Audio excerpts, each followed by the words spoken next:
So here it is. Um, we'll be talking about engineering humor. There's 4 or 5 different chats with different themes that I want to talk about. So this is just a quick rundown of what they would look like. So the first chat is just called "Risky Business," the risky business of laughing at work. So this is a direct follow up to the humor course that I did last year. In case you don't remember, I got together. I got together. We talked about different cultural aspects, personal impacts. Typically, with my chats, what I do is I put together one of these little pre-works so that nobody. That's my dog in the background.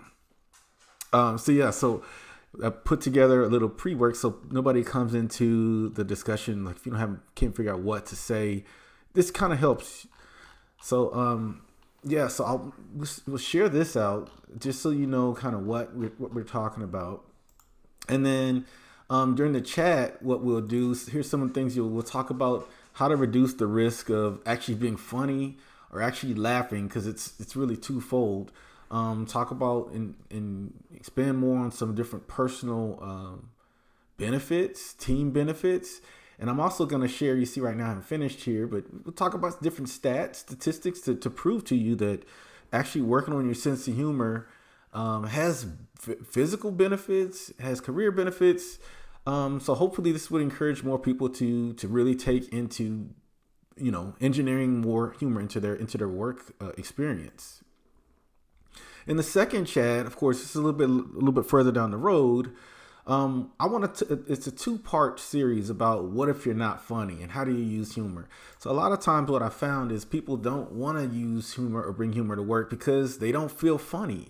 You're starting this journey of trying to be more loose, but if you're not funny or you don't want to be funny, what do you do? A lot of people can't come up with jokes, and they think of jokes as the best way to be funny at work.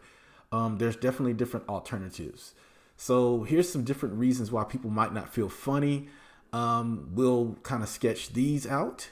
Again, as a facilitator, a workshop facilitator, my job is to take problems and help them to become visual and help you to empathize.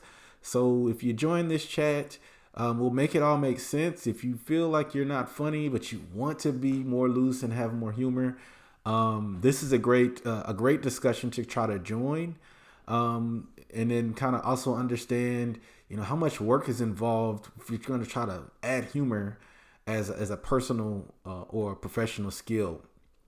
I have some great resources to help you to understand your own personality and how that fits in.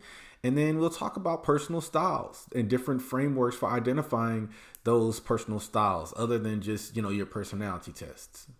On the second part of what if you're not funny, how do you use humor? It's going to be a lot more about what you can do if you don't want, if you're not a talker, if you're more of an introvert. I've got some frameworks here about how to receive humor better. Because as you know, humor is two ways. You can tell the funniest joke ever, but if you're the only one laughing, you're still never going to be funny. So there's different ways that you can loosen up without having to tell jokes.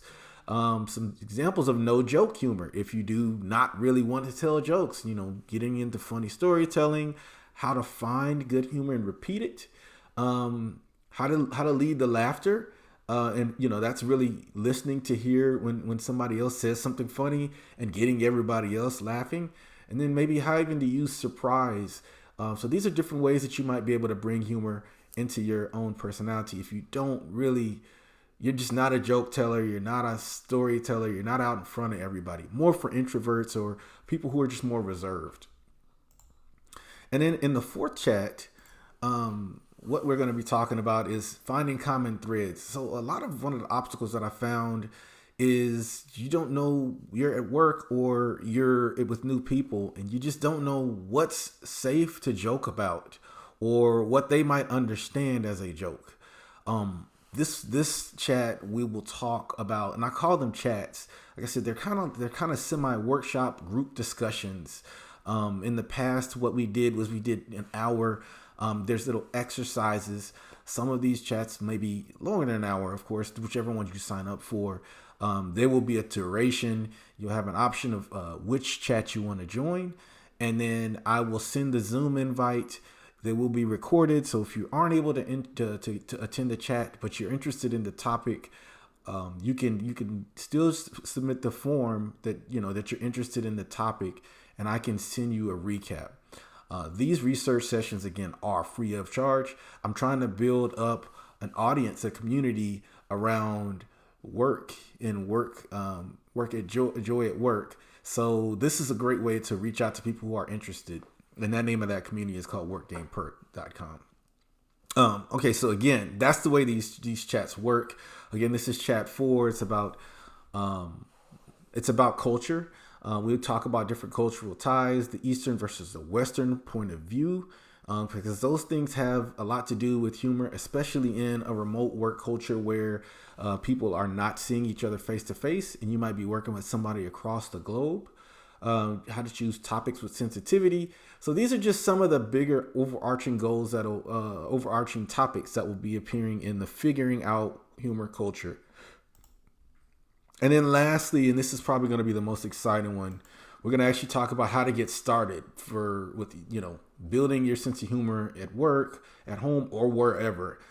This one is really going to be a showcase of different exercises that you can use to create your own humor, your own stories, your own anecdotes, or even your own pranks and gags.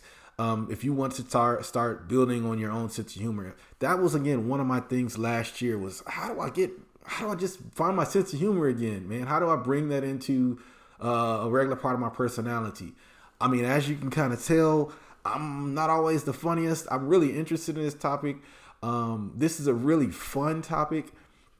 So I'm really just looking for a small community of people who are also interested in learning how to add this to their tool belt of professional skills, personal wellness skills. So hopefully this is really clear as to what this is about. All right.